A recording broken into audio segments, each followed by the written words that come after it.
Godavarikhani press క్లబ్లో రామగుండం మాజీ MLA Korikanti Chander media సమావేశం. కాంగ్రెస్ ప్రభుత్వం సింగరేణి కార్మికులను మోసం చేసింది. వాస్తవ లాభాలు ప్రకటించకుండా కార్మికుల శ్రమను దోపిడీ చేస్తున్నారు. సంస్థకు వచ్చిన లాభాలు ఎవరి జేబులోకి వెళ్తున్నాయి?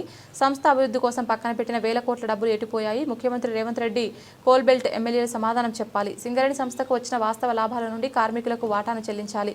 కార్మికులకు అండగా బీఆర్ఎస్ పోరాడుతుంది. కోరికంటి చందర్ ఉద్యమ మహానాయకులు తెలంగాణ సకల జనుల సమ్మెలో ఉద్యమ సమయంలో పాల్గొన్నటువంటి సింగరేణి కార్మికుల శ్రమను రక్తాన్ని చెమటగా మార్చి దేశానికి వెలుగులనిచ్చేటువంటి సింగరేణి కార్మికుల లాభాలను సరి అయినటువంటి విధంగా ప్రకటించి 32% 2023లో 22-23లో ప్రకటించినటువంటి సందర్భం 2000 కోట్ల లాభం వస్తే ఆనాడు 711 కోట్ల రూపాయలు లాభాల వాటగా ప్రకటించినటువంటి సందర్భాన్ని కార్మిక వర్గమంతా గుర్తు చేసుకుంటూ కేసీఆర్ గారికి కృతజ్ఞతలు తెలియజేస్తున్నటువంటి ఈ యొక్క సందర్భంగా ప్రజలను వంచి మోసం చేసి అధికారంలోకి వచ్చినటువంటి కాంగ్రెస్ పార్టీ ఇలా కార్మికుల శ్రమను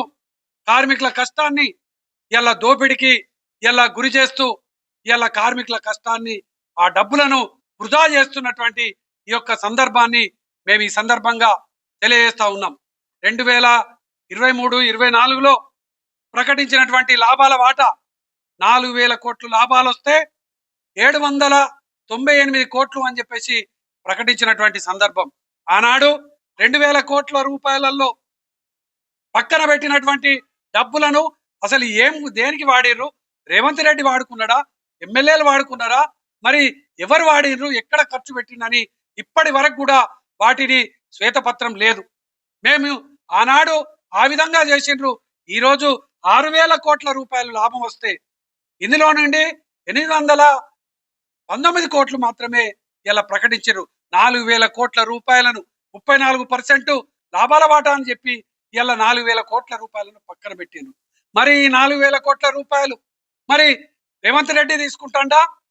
మంత్రులు తీసుకుంటున్నారా? ఎమ్మెల్యేలకు పంచుతున్నారా?